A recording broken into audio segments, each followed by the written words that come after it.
Bab 29. Pegunungan Jengtian. Setelah insiden kecil itu, Bai Ning diantar kembali ke keluarga Bai oleh orang-orang dari istana Tuan Kota. Dia bertemu dengan ayahnya Bai Zixang. Setelah berhari-hari menjalani perawatan, luka ayahnya yang disebabkan oleh gangguan meridian telah sembuh sampai batas tertentu. Saya sudah bisa berjalan di tanah. Namun, di mata orang luar, dia tetap berpura-pura cacat. Semuanya berjalan ke arah yang benar. Jika ia bertahan beberapa saat, luka ayahnya akan sembuh dan ia bisa kembali ke kondisi puncaknya. Ayahku sudah menjadi orang kuat di alam laut ilahi lebih dari 10 tahun yang lalu. Seorang jenius seni bela diri yang otentik. Meskipun kultivasinya stagnan dalam 10 tahun terakhir, saya yakin dia akan sembuh total. Bai Ning menggunakan mata surgawi untuk membantunya, dan tidak butuh waktu lama sebelum dia bisa membuat kemajuan lebih jauh. Bai Ning juga mengetahui kabar dari ayahnya. Keluarga telah memutuskan untuk memilih kembali pewaris kepala keluarga dan tuan muda keluarga dalam pertarungan kepentingan tahun ini. Orang yang memperebutkan keuntungan terbanyak bagi keluarga akan dipilih sebagai pewaris kepala keluarga. Begitu pula dengan posisi tuan muda. Dan ayahku juga membuat keputusan. Hanya ingin berpartisipasi dalam pertarungan demi kepentingan ini. Dapatkan kembali posisi pewaris kepala keluarga. Meskipun Bai Zixang secara pribadi tidak terlalu menginginkan posisi ini, dia akan menghapus semua penghinaan yang dia derita selama bertahun-tahun. Perebutan kepentingan di antara 3 keluarga besar adalah peluang terbaik. Jantung Bai Ning berdebar kencang. Ayahnya akhirnya akan mendapatkan kembali kejayaannya. Rasa malu yang diberikan dunia kepada ayah dan anak mereka semuanya akan musnah pada saat itu. Bai Ning mengeluarkan sebuah buku dan menyerahkannya kepada Bai Zixang, yang mencatat sebuah teknik.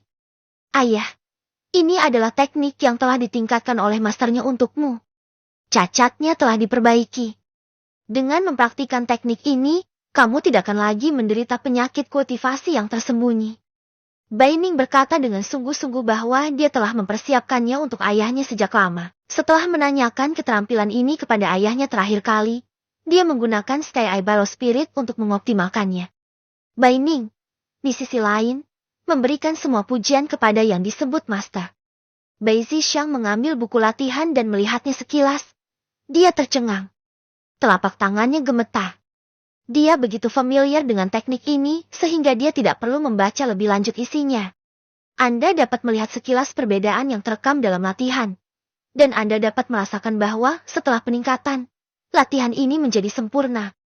Nilainya langsung ditingkatkan beberapa level. Bai Zixang berkata dengan gemetar. Ninga, saya harus berterima kasih banyak kepada tuan ini. Kebaikan yang begitu besar harus dibayar dengan murah hati. Bai Ning tersenyum ringan. Ayah, jangan khawatir. Tuan berkata bahwa selama ayah tidak menceritakan masalah ini, itu akan menjadi hadiah terbaik. Kemudian, Bai Ning melanjutkan. Ayah, saya juga akan berpartisipasi dalam pertarungan kepentingan selama lebih dari 2 bulan. Terserah pada kita untuk mendapatkan kembali barang-barang milik kita. Bai Zixang ragu-ragu dan berkata, Ninger, meskipun kamu sekarang memiliki kekuatan untuk mengalahkan Bai Kun, dalam pertarungan demi kepentingan, mereka hampir semuanya berada di tingkat ke-9 dan tingkat ke-10 pemurnian tubuh, jadi masih sedikit enggan. Kan? Mendengar ini, Bai Ning tersenyum percaya diri. Ayah, percayalah, jika waktunya tiba, semuanya akan baik-baik saja. Kota King Feng akan dikejutkan oleh ayah dan anak kita. Saya ingin semua orang di kota King Feng melihat bahwa saya, Bai Ning, tidak pernah sia-sia. Bai Zixang tertawa dan berkata, Oke. Anakku harus memiliki semangat ini dan semangat masa mudaku. Pegunungan Zhangtian. Ada sebuah gua tersembunyi di antara aliran gunung yang tersembunyi. Gua itu kecil, namun di dalam gua tersebut terdapat gua berbeda yang cukup spektakuler. Interiornya begitu megah hingga seolah mampu menampung sebuah istana. Di tengah gua terdapat platform tinggi yang sepertinya dibangun secara buatan. Di sekitar platform tinggi, medannya rumit dan berbagai stalaktit serta pilarnya rumit. Ada anak tangga di masing-masing 4 arah platform yang menuju ke puncak platform. Saat ini, ada 3 sosok berdiri di dasar platform tinggi. Mereka bertiga sedang berada di tangga saat ini. Putri, kamu tidak bisa naik ke sini sama sekali. Ada batasan yang ditetapkan oleh orang-orang kuat di kembali ke alam sejati. Hanya biksu di alam pemurnian tubuh yang diizinkan menginjakkan kaki. Kita tidak bisa naik sama sekali. Orang yang berbicara tidak lain adalah pelindung kota King Feng, Gun Jinhan. Dan ketiga orang ini adalah Suwenyi dan Putri Jiang Yueli. Ketiganya melalui banyak kerja keras dan akhirnya berhasil melewati lapisan formasi yang membatasi sebelum mencapai platform tinggi.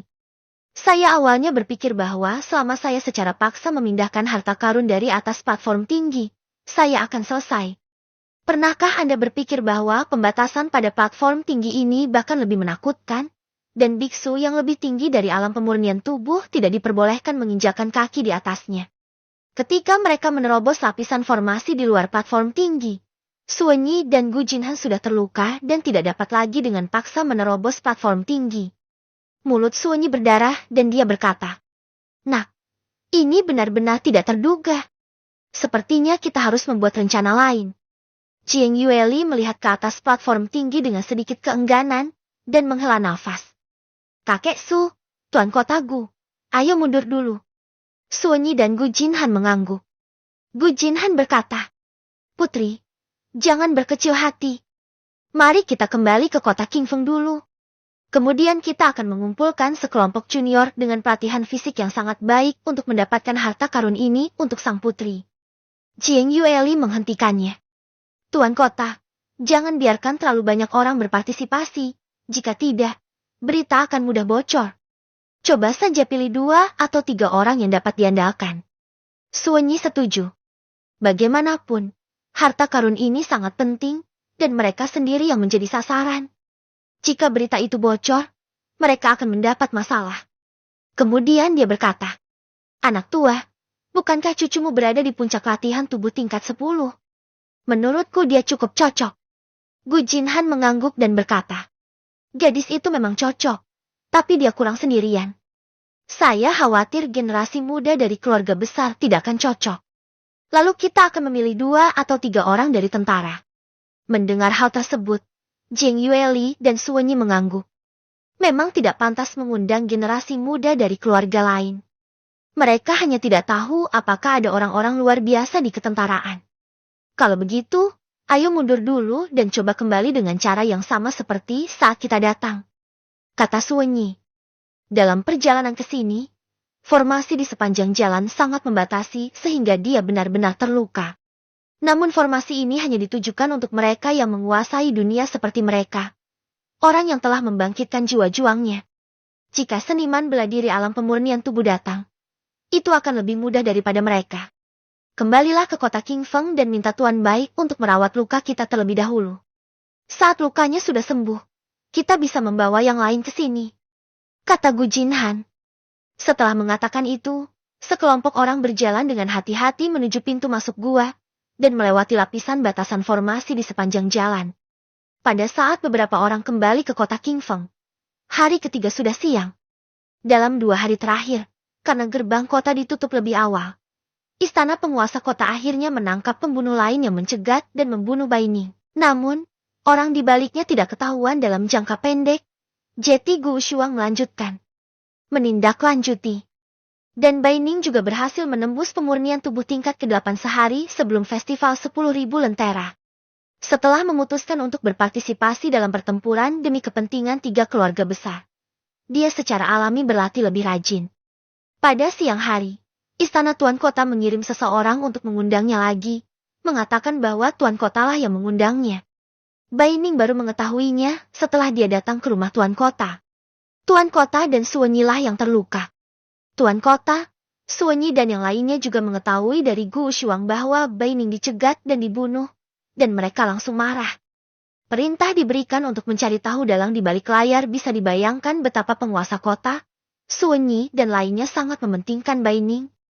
Pada saat yang sama, dia terkejut mengetahui bahwa Baining memiliki kekuatan untuk mengalahkan pemurnian tubuh tingkat ke-9. Bukankah Baining hanya berada pada latihan tubuh tingkat ke-7? Dia sebenarnya memiliki kekuatan untuk mengalahkan pemurnian tubuh tingkat ke-9. Betapa sulitnya mengalahkan lawan 2 tingkat di atasnya.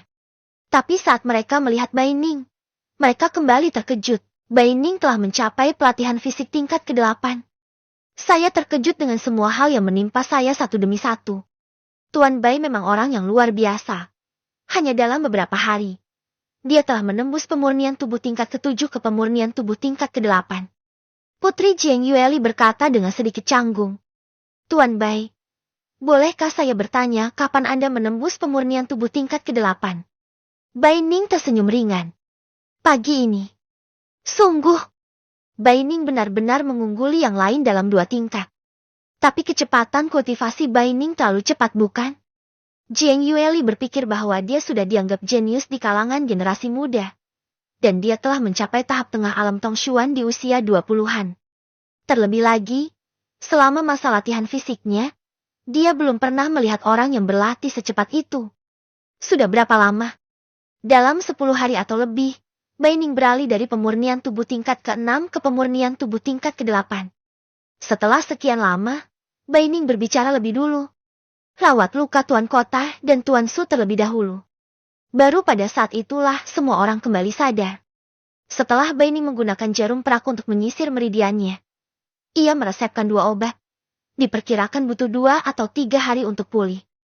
Gu Jinhan berkata, Putri, Anda akan menghabiskan beberapa hari untuk memulihkan diri di rumah Tuan Kota dalam 2 hari terakhir. Besok adalah festival 10.000 lentera 3 tahunan di kota Qingfeng. Jadi Anda bisa bersenang-senang kalau begitu. Adapun calon alam pemurnian tubuh, saya juga akan mengatur agar orang-orang saya memilih mereka dalam 2 hari ini. Jiang Yueli mengangguk, lalu berkata, saya pikir ada kandidat yang cocok di depan saya. Semua orang mengikuti pandangan Jiang Yueli dan melihat bahwa itu adalah Bai Ning. Dia memperhatikan bahwa semua orang sedang memandangnya. Apakah ada sesuatu di wajahku? Bai Ning berkata dengan malu. Bab 30. Festival Lentera. Setelah penjelasan Jiang Yueli, Bai Ning mengetahui tentang proses cedera Suwenyi dan penguasa.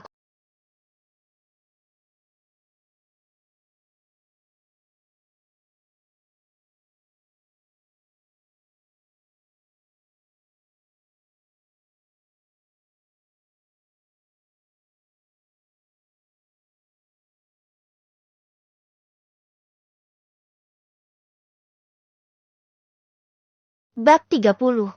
Festival Lentera. Setelah penjelasan Jiang Yueli, Bai Ning mengetahui tentang proses cedera Suwenyi dan penguasa kota. Ternyata itu untuk berburu harta karun, dan Bai Ning sangat tertarik padanya. Dan menurut apa yang dikatakan Jiang Yueli, tempat itu ditinggalkan oleh orang kuat kembali ke alam sejati. Belum pernah ada ahli terbaik di alam, kembali ke alam sejati di seluruh kota Qingfeng.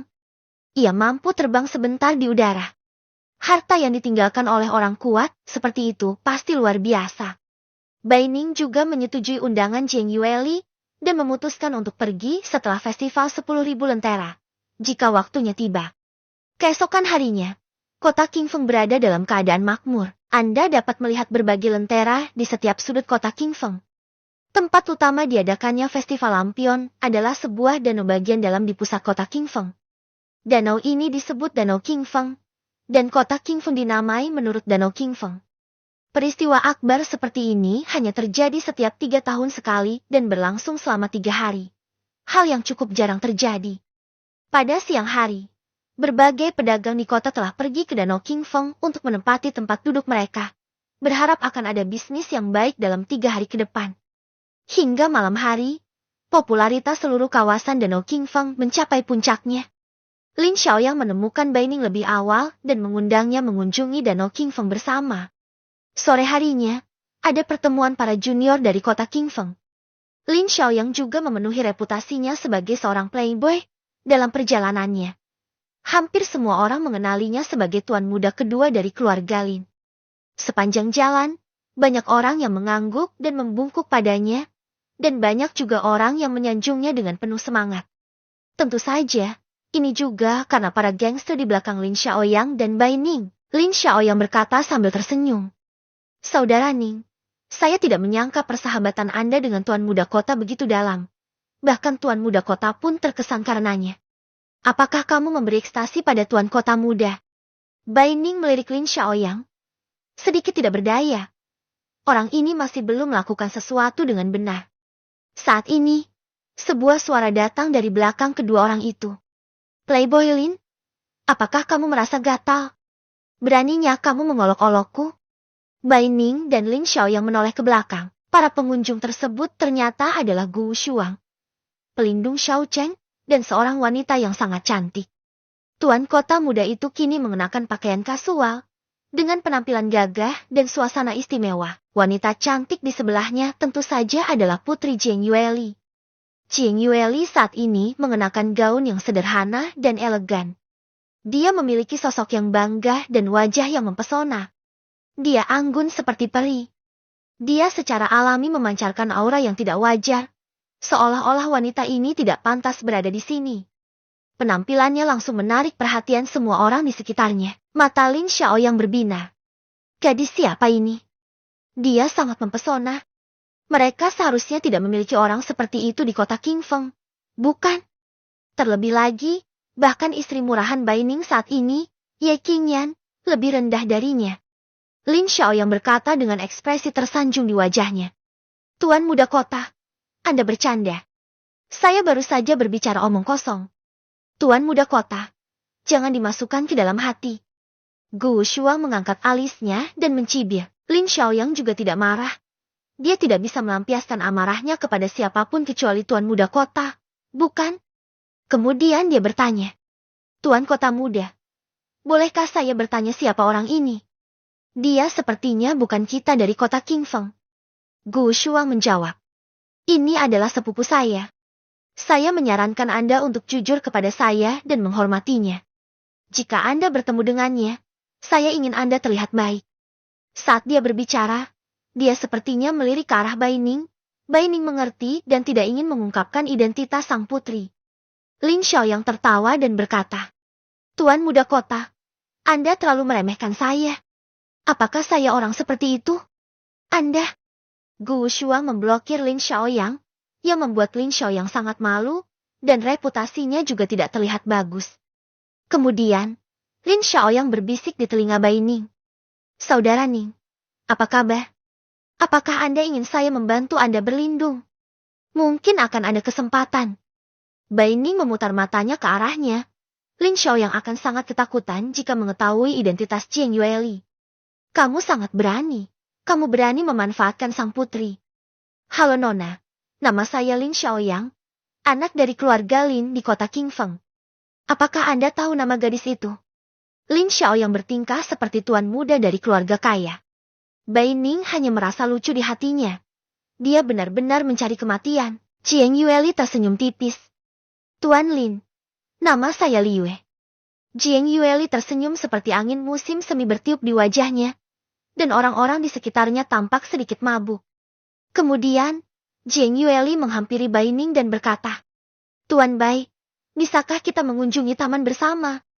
Begitu kata-kata ini keluar, orang-orang di sekitarnya mengangkat alis. Nasib buruk apa yang dimiliki sampah keluarga Bai ini? Dia sebenarnya diundang oleh seorang wanita cantik. Lin Xiao yang bingung. Ternyata mereka saling kenal. Itu membuatku berpura-pura menjadi serigala berekor besar di sini begitu lama. Nona Liu, ternyata kamu dan kakak Ning saling kenal. Lin Xiao yang berkata dengan ekspresi sedih. Mendengar ini, Bai Ning dan Jiang Yueli sama-sama tersenyum tipis. Kamu tidak bisa berjalan jika melihat wanita cantik. Bai Ning mengabaikan tangisan dan lolongan Lin Xiaoyang, dan berkata sambil tersenyum. Tentu saja, tidak apa-apa. Merupakan kehormatan bagi saya untuk menemani Nona Liu ke taman. Setelah itu, mereka berempat berkumpul. Lin Xiaoyang seperti pengeras suara besar, selalu berkicau di sampingnya. Gu Shuang melirik mereka berdua. Wanita itu lembut dan menawan, dan pria itu setampan batu giok. Mereka adalah pasangan yang sempurna. Aku benar-benar tidak tahu mengapa si idiot Ye Qingyan begitu picik. Jiang Yueli berjalan di samping Bai Ning. Gu Shuang di samping Jiang Yueli, dan Lin Xiaoyang tidak berani berada di samping Gu Shuang. Jadi dia hanya bisa berjalan di sisi lain Bai Ning. Saat saya berjalan, saya tidak tahu berapa banyak mata yang saya tarik. Banyak orang yang mengenal Bai Ning memasang ekspresi jijik di wajah mereka. Bagaimana orang yang tidak berguna ini bisa mengundang seorang wanita cantik untuk menemaninya? Semua orang berhenti ketika melewati tempat berkumpul. Di sini diadakan kegiatan menebak teka-teki lampion yang sangat meriah. Jiang Yueli tersenyum ringan dan berkata kepada Bai Ning di sampingnya. Tuan Bai, mengapa kita tidak mencobanya juga? Mendengar ini, Bai Ning tersenyum dan mengangguk. Berpikir sudah waktunya untuk bersantai.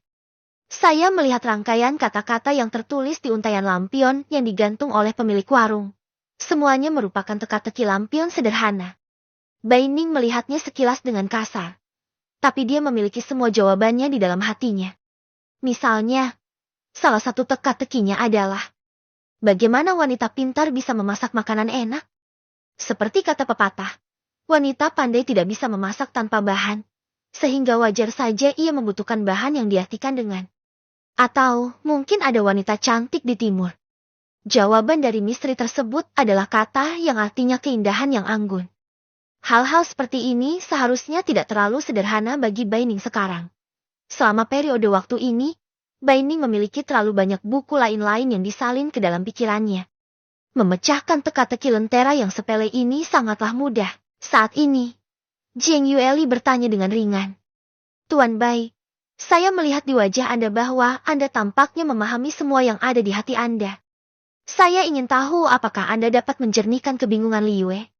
Bai Ning tersenyum tipis. Ada apa dengan Nona Liu? Jiang Yueli berkata. Ambil contoh pepatah berlayarlah perahu dengan bulan terang di depan sebagai contoh. Apa penjelasannya? Bai Ning tersenyum dan menjawab. Saat bulan bersinar terang di depanmu, ambil dua karakter kepala dan Yue untuk membentuk kata Shao Man Xing Shou dapat diartikan sebagai Xing dan Xing artinya berjalan. Mengambil arti dari bawah. Diartikan sebagai dan jawabannya adalah kata Shao. Saya ingin tahu apakah penjelasan ini dapat diterima.